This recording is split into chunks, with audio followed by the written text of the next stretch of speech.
Hello, crafters.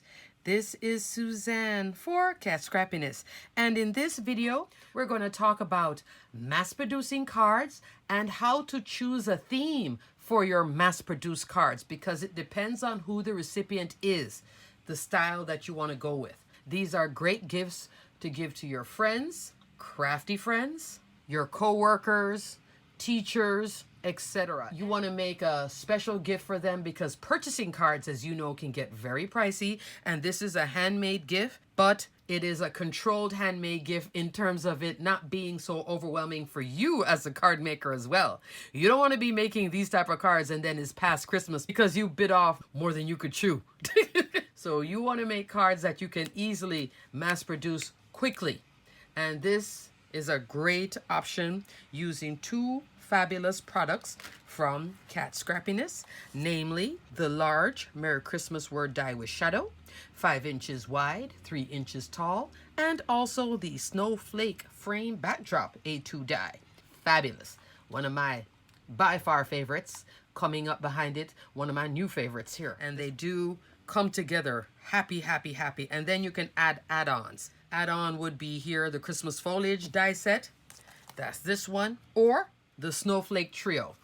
Both of these options are great add-ons. The more add-ons you put in a card, though, is the more time you're going to take in your mass producing. So keep that in mind. But you do want to start off with a template or a sample card, and then you work forward. If you are going to enlist helpers, get everything ready for them. Alrighty, crafters, let's go right into this video. Let's get started with the tutorial. Here is my first example of my mass-produced card.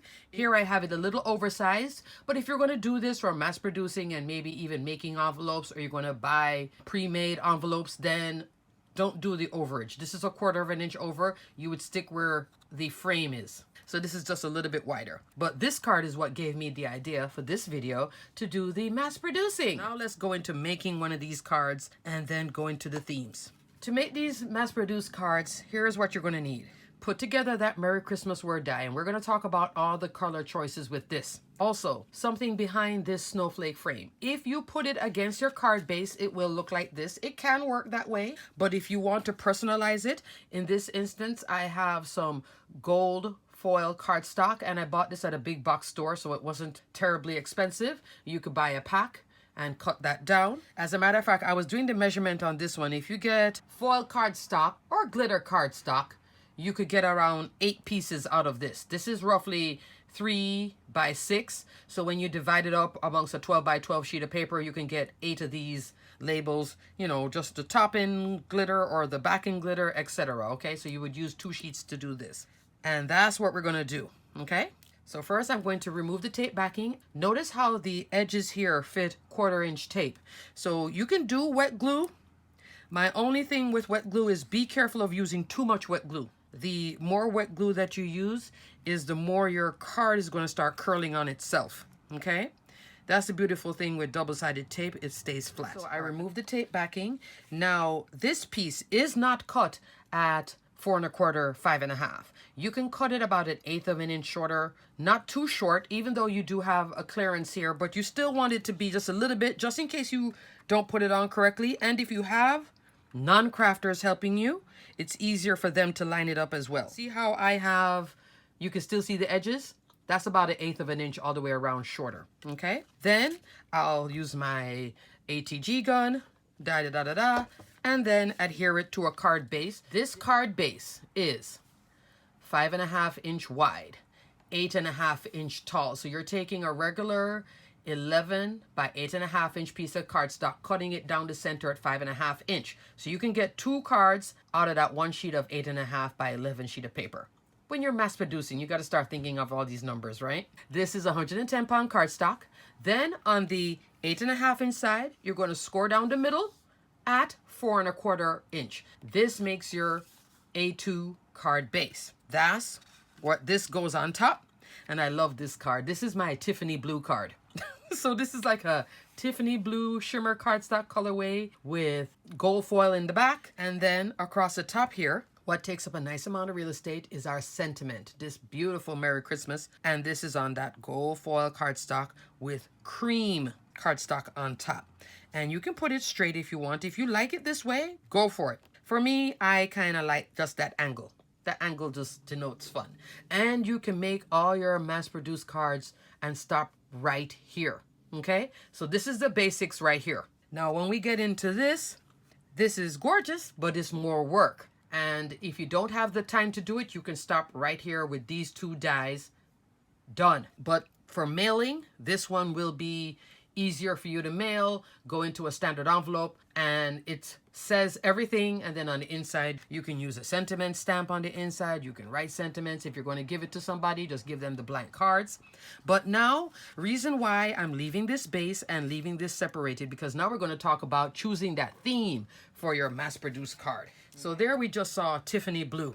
Keeping in that same line, here's another one I did. This is a different colorway, shimmer cardstock, and then on the top, this is glitter. But guess what? This works here. So glitter cardstock, it can get pricey, especially when you start doing this mass producing. You can still work with it like this. Do you have to have foil cardstock here for the shadow? No, you can do cardstock too. Make a sample card first, and the sample card doesn't have to have all of this if you're not going to use it. I could have just used this as my sample card. I like to keep the sentiment, though, movable to see what colors work with what I'm doing. So you see how it does work here. It also works here. But there we go. That works. All right, next option, different colorway. But you'd also notice, too, that along with choosing the theme, this is now giving an elegant vibe, isn't it? If you change the colorway, you can make it more youthful. So if you're making this for your child's classroom, you could pick more fun colorways. Here is an idea for a more traditional Christmas or a younger recipient. So we take a red background, put the snowflake frame on the top, and then Merry Christmas in a traditional green with the sentiment in a white cardstock or white glitter cardstock. And look at that, traditional Christmas, done. Fabulous. You can add foliage to it if you want.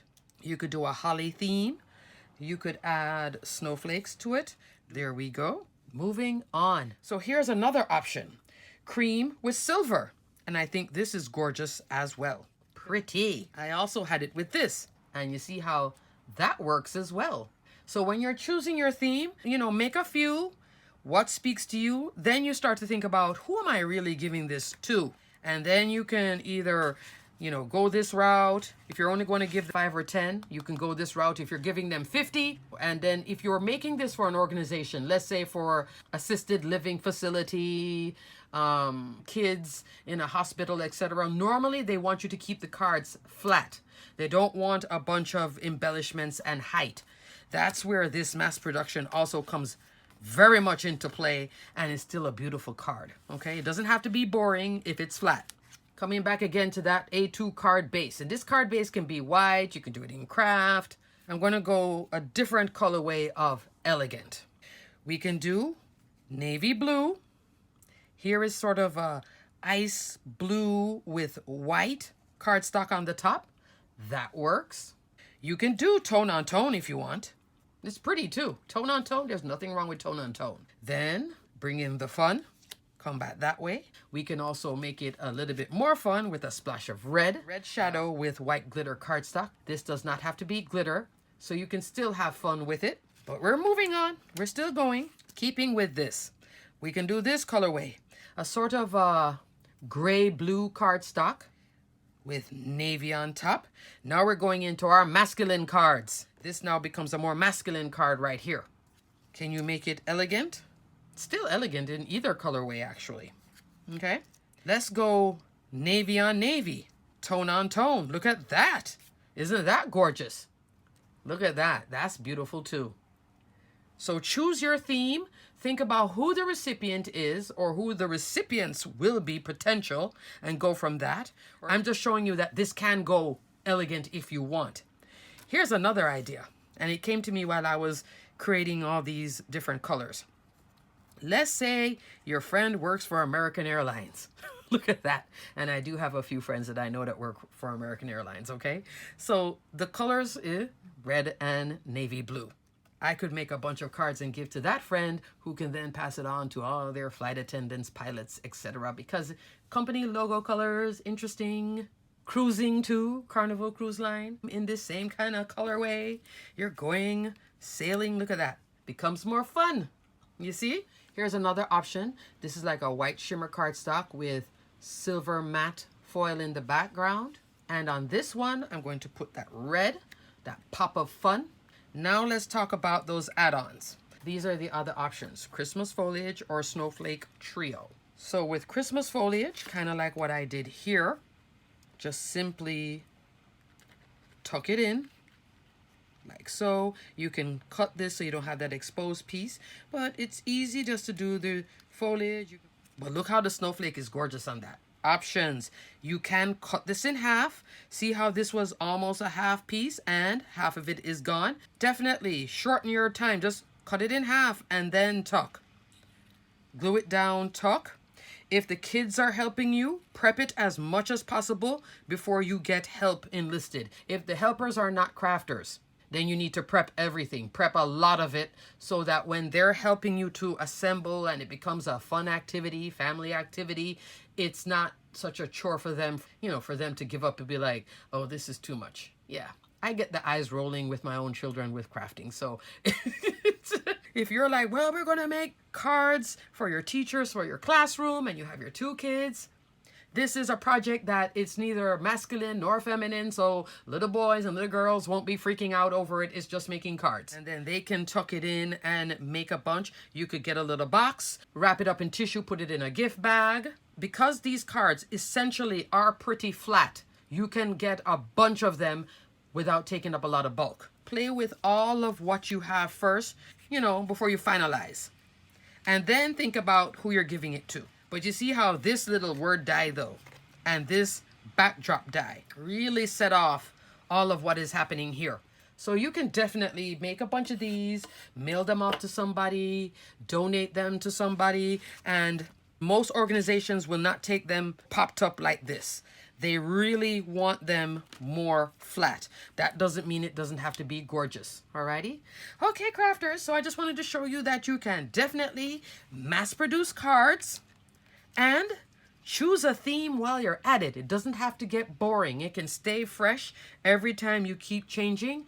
Make a sample or 2. Have your samples ready to go and think of who the recipient is. And then choose that colorway. Alrighty, crafters, until the next video, check out below. Thanks so much for watching. Bye.